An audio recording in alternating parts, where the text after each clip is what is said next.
Hello and welcome back to Halos. It's Cynthia and I'm here to talk about the tarot and spiritual advising. And so tonight I want to talk about different methods of spiritual advising and techniques that you should avoid if you're a genuine spiritual advisor. So I'm going to try to get through this quick. But there are three methods of spiritual advising. One is a genuine spiritual advisor who has genuine spiritual and intuitive gifts. The second kind is the theatrical actor, and they are hired by a venue, a party company, a restaurant, a theme restaurant, or a theater, and they act like they're a spiritual advisor, but it's not to harm anybody, it's to delight the theater patrons or the restaurant patrons during their evening out. Nobody gets hurt, it's all in fun. The third kind is the kind you don't want to be, and it is the fraudster, also known as a con artist. They learn all of any number of techniques to get money out of people and scare them into parting ways with their money or their valuables, and that is illegal, and it is something you do not want to do. So what does a genuine spiritual advisor do that makes them genuine? They use the cards properly. They interpret the cards properly according to their meanings, and you might gain lots of meanings as you explore what they really mean over the many years. They apply those meanings to the situation of the querist and help walk them through whatever concerns that they have in a caring way. That person is a very good listener, is genuinely caring, and is able to suggest real life solutions or new ways to think about stuff as they search for answers to whatever their situation is. They always encourage people to follow federal, state, county, and local laws, and also generally accepted morals and values of the surrounding community, so that that person doesn't do anything that could bring themselves harm, legal harm, emotional harm, harm to others, whatever. You always encourage people to follow all laws and morals and values of the community at all times.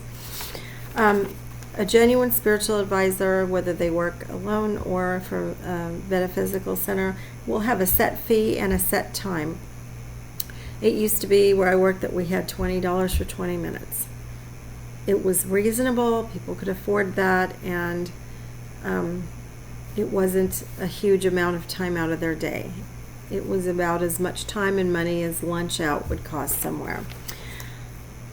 And to end the reading by not luring more money out of people by leaving them with a cliffhanger where they have to cough up extra money to hear what else is supposed to happen to them. That's not a good practice, and when that does happen, that's a red flag that that's not a real spiritual advisor. They may offer the purchase of self-help kits of some kind, prayer kits, intention kits, but they're for reasonable fees, and they don't push it. If the person wants to purchase it, they can, usually $50 or less.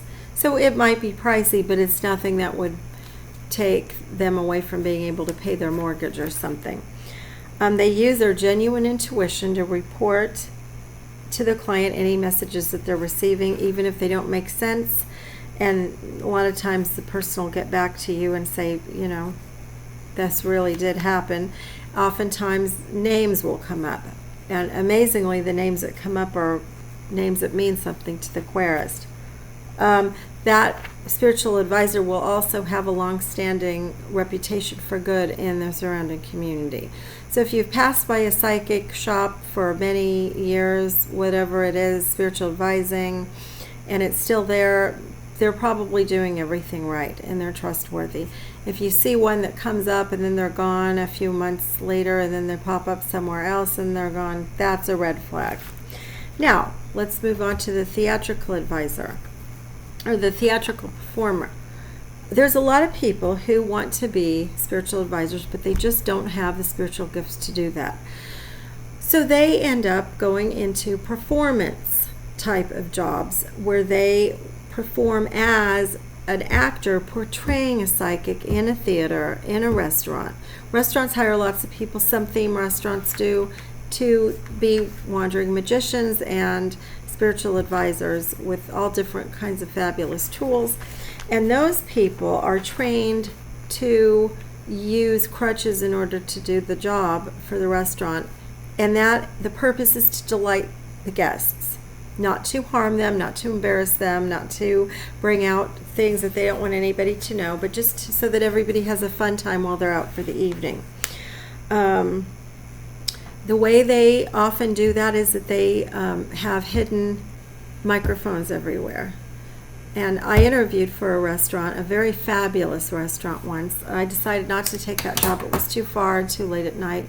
It was an Egyptian-themed restaurant, and it was really expensive.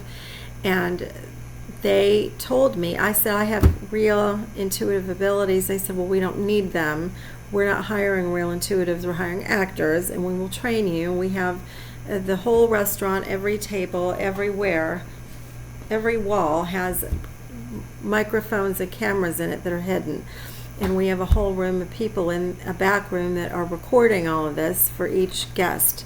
And that way, when the guest finally gets a reading, then you have earphone and we tell you all of the things that came up their conversation, so you can tell them a reading that is very accurate and mysterious.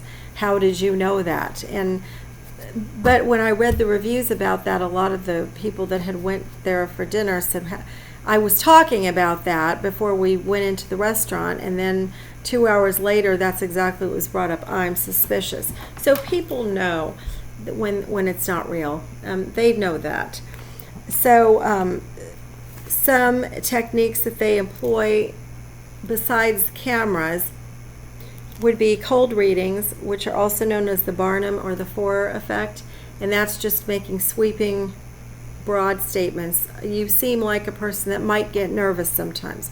You seem like someone that wants more money in your life. You seem like somebody that might want more romance. I'm sensing that you don't get along with someone. Who is that?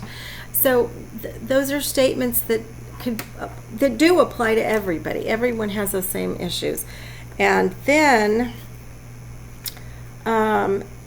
they use fishing. Fishing is just stating a question as a statement. So instead of saying, oh, are you married? They might say, oh, I'm sensing that you're married.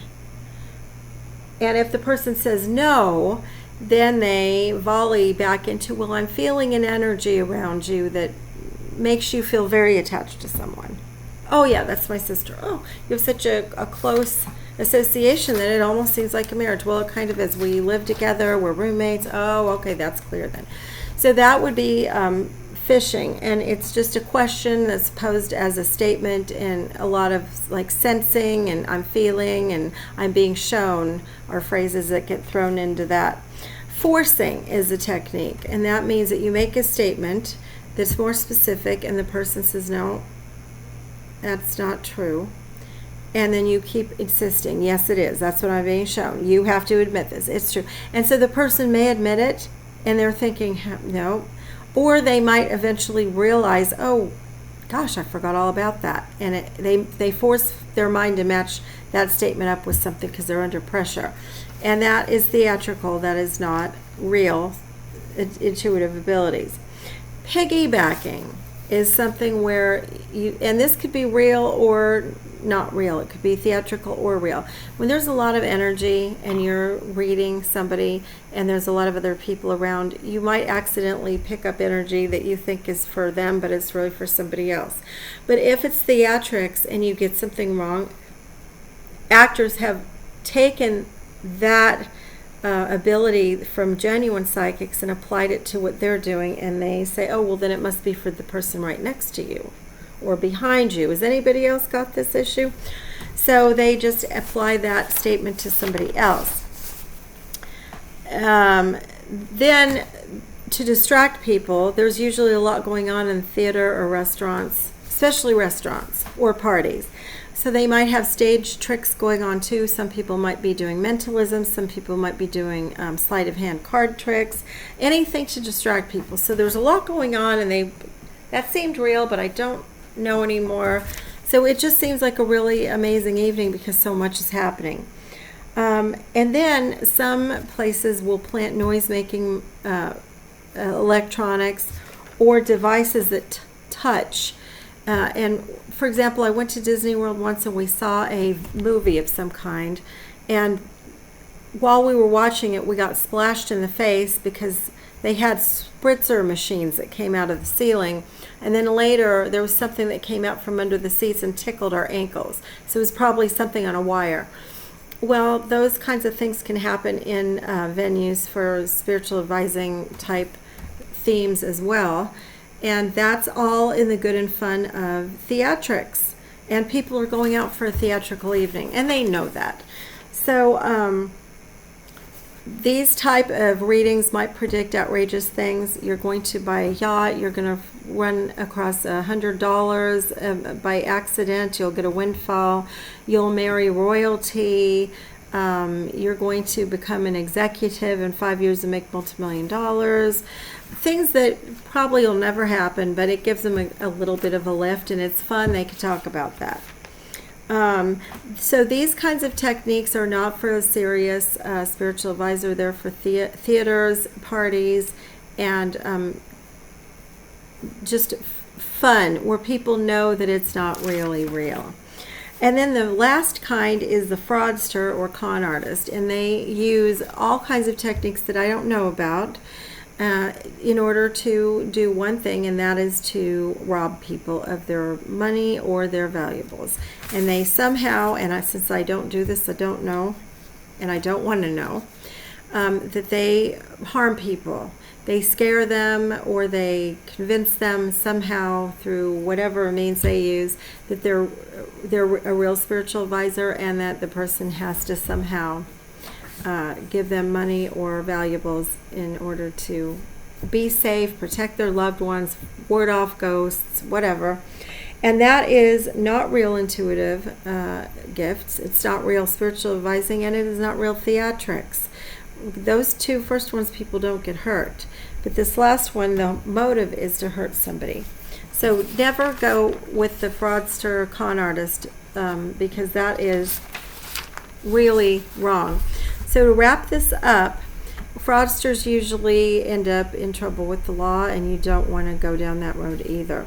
So whether you're a querist or a spiritual advisor, what to expect in a real spiritual advising session that is genuine and on the up and up is the following.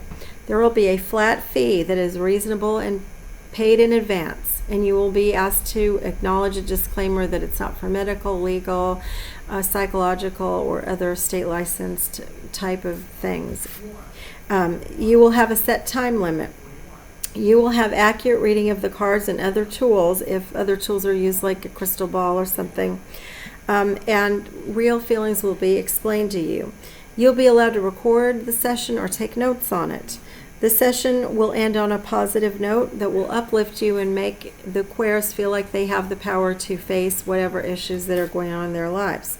It will be held in a clean, safe environment. I heard one time of someone that went to a reading in the home of someone, and the person was babysitting, and the trash and dishes were overrun. The clutter was everywhere. The table was full of crumbs and smears. It was a horrible experience, and then she didn't even really know how to read the cards. So that's not good. A real spiritual advisor will provide their querist with a clean, safe place to meet. And as a side note, never go to someone's house, and don't let strangers come to your house, because you can put yourself in a great danger. So a metaphysical center is the best place to meet somebody, or a restaurant as a theatrical actor that's portraying a spiritual advisor. A real spiritual advisor will give you the option to come back for future readings. Will let you know that they're offering classes, or that you can buy supplementary items, but they will not pressure you to do so. They'll just let you know in case you're interested, think about it, here's the cost of it, and so on. And then they might offer discounts for future appointments, or if you bring friends in, or if you hold a party. Because once they get to know you, then it's safe to have them in, and it's safe for them to come to you. because you've gotten to know that person. Usually it's safe. And there will never be a suggestion to pay more or give valuables over or any threats that scare you. So I hope that this helped you to understand the difference between real spiritual advising that's intuitive and a spiritual gift. The theatrical version of actors who portray spiritual advisors for the fun of customers in a restaurant or party setting, and to please avoid at all costs anyone who is a fraudster or a con artist that's posing as a spiritual advisor to self-enrich through illegal means. And if you know somebody that's like that, do not patronize them, and don't ever desire to go down that road. It's dangerous and it's terrible. But as a honest spiritual advisor, your best option is to work in a venue that is a metaphysical center, to learn your art and science of readings well, to use your real intuition, to report to your querist what you really are getting, to allow them to take notes, to offer them to purchase whatever you have as a supplement but not push them, and to let them leave on a very positive note that they can conquer or have the spiritual support they need to meet any challenges that they're facing. Thank you for joining me, and you have a good night, and I'll see you in the next video. Bye-bye.